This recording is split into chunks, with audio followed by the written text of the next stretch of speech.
Réalisateur e-sport, bonjour, je m'appelle Victor Joivet. Je travaille pour Webedia Gaming, qui est le grand méchant loup de l'e-sport actuellement en France. Je me suis un peu rajouté dans cette présentation parce que je suis tombé sur l'annonce du Meetup il y a une semaine et je trouvais ça dommage qu'il n'y ait pas de vrai métier technique dans ce Meetup. On a streamer, on a joueur professionnel.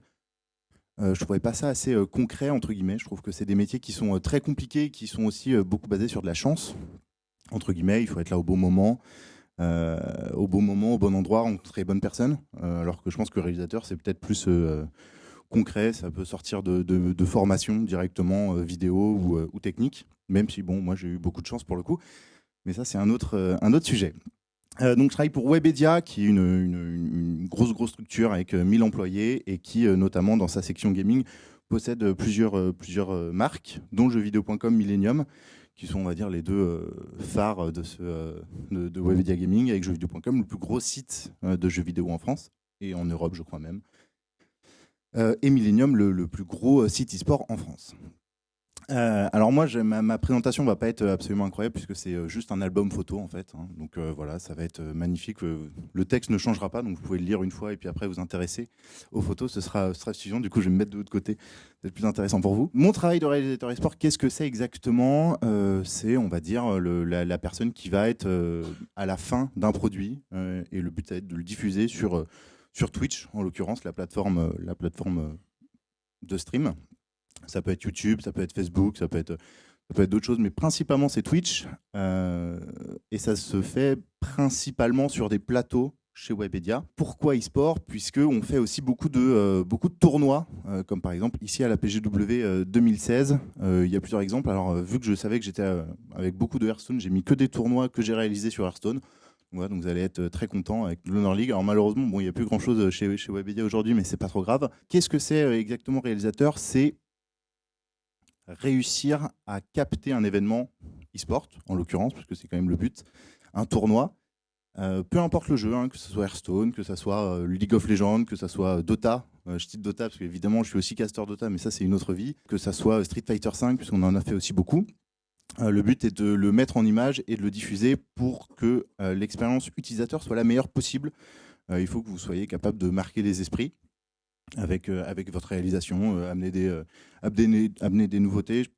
Une de mes plus grandes fiertés, c'est d'avoir sur Hearthstone, par exemple, amené les Discover dans les streams, que même l'éditeur du jeu a rajouté dans ses streams. C'est nous qui l'avons amené et j'en suis pas peu fier parce que voilà, c'est vraiment ce qu'on attend d'un réalisateur e-sport, c'est-à-dire de mettre en lumière et d'habiller, on va dire, un jeu et une compétition pour la rendre unique. Qu'est-ce que je fais? Alors, réalisateur, c'est aussi très très pompeux parce que je ne suis pas un réalisateur de cinéma ou de télé. C'est-à-dire que je n'ai pas 40 personnes sous mon équipe. Quand on me dit tu vas faire une émission comme le Café e-sport qui est diffusé sur une web TV tous les jeudis, qui dure 2 heures, et ben, on est deux pour la préparer avec 5 caméras, des micros, des lumières, un décor, avec 4 invités, enfin 4 intervenants ou 5, tout dépend. Et moi, je suis juste là pour mettre en place les caméras, choisir les angles de caméra, choisir les lumières, choisir les habillages. Donc c'est vraiment juste, on va dire, s'occuper de mettre ça en forme pour Twitch. Et ça, c'est la majeure partie de mon travail. C'est-à-dire réaliser une émission un peu talk show, pas forcément sur les sports. Alors là, en l'occurrence, c'est pour les sports. J'aurais pu choisir une autre vidéo, une autre photo. Voilà, le 3 2016, qui était il y a quelques mois avec jeuxvideo.com. Là, bon, ça parle pas e-sport, ça parle juste jeux vidéo. Et donc, c'est voilà, mettre en œuvre un plateau télé, même si c'est un plateau télé e-sport, enfin, pas e-sport, mais Internet plutôt, pour réaliser et pour suivre cet événement sur Twitch, voilà, tout simplement. Et l'autre grosse partie de mon travail, c'est de réaliser comme je vous ai montré juste avant, des gros tournois. Et c'est, je pense, la majeure partie de mon travail avec l'Hearthstone Festival, qui a été mon plus gros projet, où on a un énorme tournoi e-sport, vraiment pour le coup e-sport, avec beaucoup de compétiteurs. Et on doit s'assurer que les conditions de travail et les conditions de visionnage sont les meilleures pour toutes. C'est-à-dire qu'il faut que les joueurs puissent jouer dans les meilleures conditions possibles, parce que la compétition, c'est pour les joueurs. Alors évidemment, moi, mon travail, c'est de le diffuser, mais il faut que les joueurs puissent jouer dans les meilleures conditions possibles. Il ne faut pas qu'on puisse nous reprocher d'avoir avantagé un autre parce que le joueur de gauche, il avait plus de lumière dans la tête. Alors on l'a déjà vu, hein, mais voilà, il ne pouvait pas voir son écran, il avait plus de lumière dans la tête, donc on nous l'a déjà reproché. C'est s'assurer qu'il puisse avoir, on va dire, des loges pour se reposer, rien que pour les joueurs. Et puis après, c'est s'assurer que les casters puissent travailler aussi dans de bonnes conditions, puisque c'est, on va dire, les plus gros influenceurs, hein, on vous l'a dit, c'est les personnalités de l'e-sport, donc c'est aussi maintenant de vraies princesses. Donc il faut qu'ils soient bien installés. Alors eux aussi, hein, évidemment, tout le monde, mais il faut qu'ils soient bien installés, que tout aille pour le mieux. Et puis après, il faut aussi accepter, enfin pas accepter, mais installer le public. Donc finalement, réalisateur e-sport, alors je pense que c'est un titre un peu trompeur et je ne saurais pas trop comment je pourrais définir mon travail. C'est réussir à mettre tout en œuvre, puisque je ne fais pas ça tout seul, hein, notamment pour le Hearthstone Festival où il y avait 4000 visiteurs. C'était l'un des plus gros tournois e-sport au monde, hors Blizzard, évidemment. On n'est pas tout seul, on a des managers, on a des organisateurs de tournois, on a des casters. Voilà, on a beaucoup de monde. Je ne crois pas avoir de photos, malheureusement. Alors bon, ça, c'est pas la photo du Hearthstone Festival, c'est dans l'Arena, donc c'est pour l'Honor League, qui est un petit Hearthstone Festival, puisque là, c'est dans nos locaux, donc c'est beaucoup plus simple à organiser. Enfin, c'était beaucoup plus simple à organiser. Et donc, réalisateur, c'est surtout réussir à amener tout le monde au même endroit pour ensuite le diffuser sur Internet et que, ce qui est très important, à l'écran, ça fasse beau et à l'écran, ce soit joli. C'est moi mon seul... on va dire le seul truc sur lequel je vais être jugé, c'est il faut que ça soit joli et que ça marche. Bon, si ça marche pas, évidemment, c'est pas joli. Et puis voilà. Est-ce que, en tant que réalisateur e-sport, tu t'es inspiré des méthodes télévisuelles ou est-ce que c'est des nouvelles méthodes? Et est-ce qu'on arrive à une fusion un petit peu des deux méthodes? C'est-à-dire qu'on connaît de plus en plus de réalisateurs e-sport aussi qui... Enfin, moi j'utilise XSplit comme toi ou d'autres logiciels de streaming. Est-ce que on va avoir lieu dans quelques années à une fusion entre guillemets des techniques de production entre la télé et les milieux comme le web? C'est une très bonne question. Je pense que la réalisation télé est en avance sur beaucoup de choses par rapport à ce que nous on fait, notamment parce qu'ils ont beaucoup plus de moyens. Donc dès qu'il va être question de gérer des caméras et de les afficher, et de la manière dont on les affiche et de manière dont on fait un plan et de manière dont on rythme ces changements de caméra, ils vont être beaucoup plus forts. C'est évident.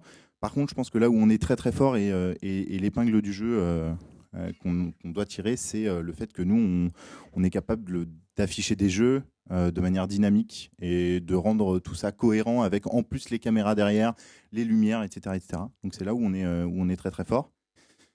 Donc on s'en inspire évidemment, mais on essaie surtout de s'en décrocher parce qu'aujourd'hui les jeunes ne regardent plus la télé. Donc si on peut ne pas reproduire que de la télé, c'est aussi bien. Voilà. Et à vrai dire, la télé s'inspire beaucoup de ce qui se fait sur Internet. La réalité aujourd'hui, c'est presque plus ça. On a enfin pas moi directement, mais les équipes techniques, je parle pour ma paroisse, Canal+, a beaucoup appris et apprend encore beaucoup de tout ce qui est mis en place justement pour afficher des jeux. C'est très nouveau pour nous. Donc je pense que ça va dans les deux sens et c'est en train de s'inverser. Aujourd'hui, on apprend beaucoup de ce qui se fait sur le web. Comment Riot Games, et je vois très peu d'autres streamers ou d'autres vidéos sur Twitch qui peuvent faire ces qualités de fluidité en fait. Est-ce que c'est par rapport à l'écran qu'ils utilisent ou par rapport à la qualité d'émission ou n'importe quoi? Ok, d'accord. Alors c'est forcément par rapport à un flux que eux envoient. C'est-à-dire que toi, quand tu vas regarder Riot Games sur Twitch ou sur YouTube, je ne sais pas s'ils diffusent sur YouTube, tu vas recevoir un flux que eux t'envoient. Donc tu vas l'afficher sur ton écran, ce ne sera pas le même pour tout le monde. Tu pourras le regarder sur ton téléphone ou sur ton ordinateur. Ce sera normalement le même flux qui potentiellement est adapté en taille. Mais c'est à peu près tout. La fluidité, elle va juste se jouer sur ce que eux envoient.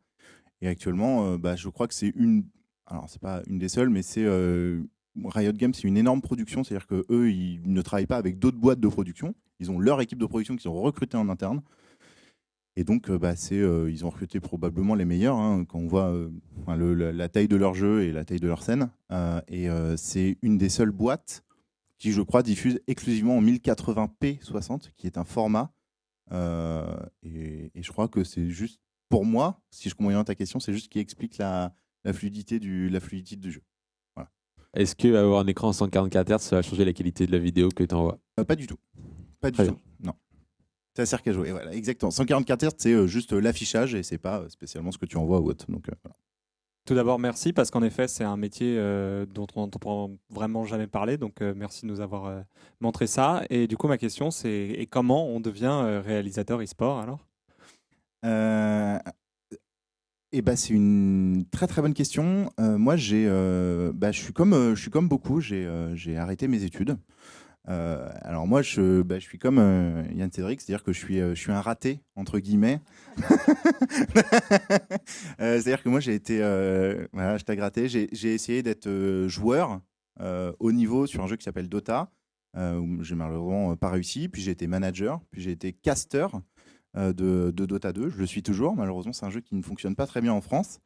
Et du coup, j'ai eu cette offre de rejoindre Webedia pour venir les aider juste sur un aspect vidéo. C'est-à-dire que je faisais juste des installations et puis de fil en aiguille, ça fait 1 an que je les ai rejoints.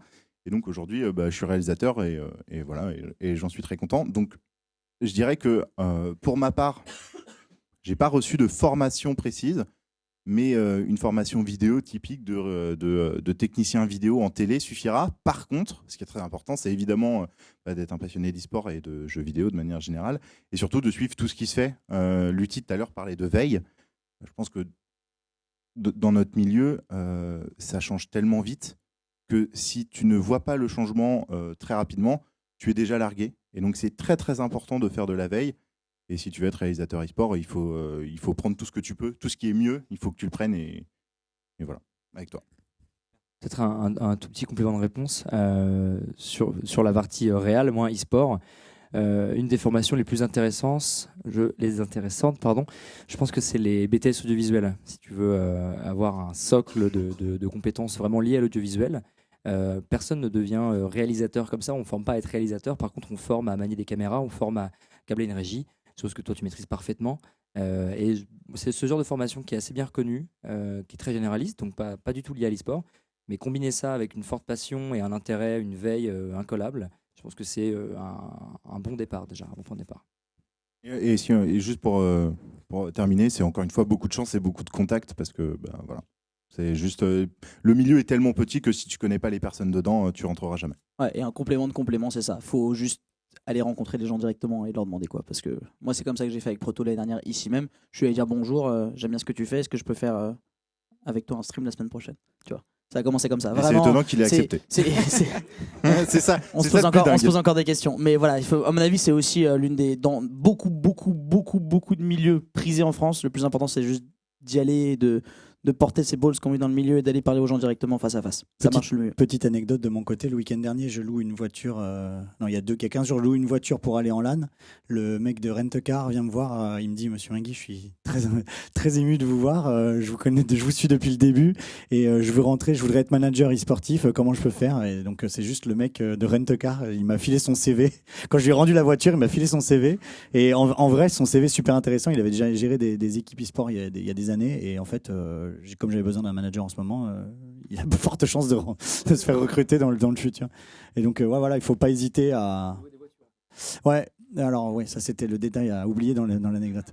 Mais voilà, il ne faut pas hésiter à faire le premier pas et à jumper si on est vraiment passionné dans l'e-sport. Comme ils disent les autres, il y a tellement peu de monde qu'il faut vraiment sauter dessus quand on a une occasion, quoi. Dernièrement a eu lieu l'ESCWC Winter, donc compétition organisée par Webedia. Cette compétition a été ponctuée notamment par quelques incidents techniques, notamment un incendie qui a interrompu en live la finale de Call of Duty. Alors je voulais savoir si ce genre d'incident avait un impact sur les engagements de service au niveau des sponsors, au niveau de l'audience. Quels sont les impacts concrètement pour Webedia ? Alors je pourrais pas répondre en leur nom directement. Je pense que c'est au-delà d'impact directement marketing. Moi, je vais parler juste en termes de Tecos. Alors moi, j'étais à l'ESWC Winter. Alors j'étais pas sur la partie ESWC, j'étais plus sur la partie League of Legends et Omen.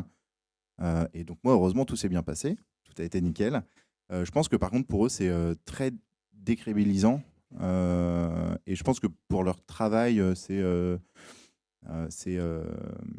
quand tu fais une prestation, tu dois la mener de A à Z. Et donc, je pense que hormis l'incendie, comme tu dis, qui là pour le coup n'est pas du tout de leur ressort, ils ont eu quelques couacs. Et je pense que c'est aussi dû à la propension de l'e-sport de faire de l'événement tout le temps, tout le temps, tout le temps, tout le temps. Il y avait le Montpellier e-sport il y a 2 jours. Il y a la Lyon e-sport dans 5 jours, qui sont quand même des grosses productions. Hein. En termes de vidéos, en termes de tout, il y a énormément de joueurs. Alors, je ne pourrais pas dire combien. Donc, je pense que on va arriver dans la loi de la jungle. C'est-à-dire que quand tu vas faire une erreur dans un événement, malheureusement, tu n'appelleras peut-être pas après. Et c'est peut-être ça la conséquence directe. Voilà. On parlait tout à l'heure de la loi pour une république numérique. Donc c'est une loi dont les décrets d'application ne sont pas encore parus. On les attend. On les avait annoncés pour le début d'année. On les attend toujours. Alors c'est une question qui te concerne, Victor, mais qui va peut-être concerner aussi Yann Cédric.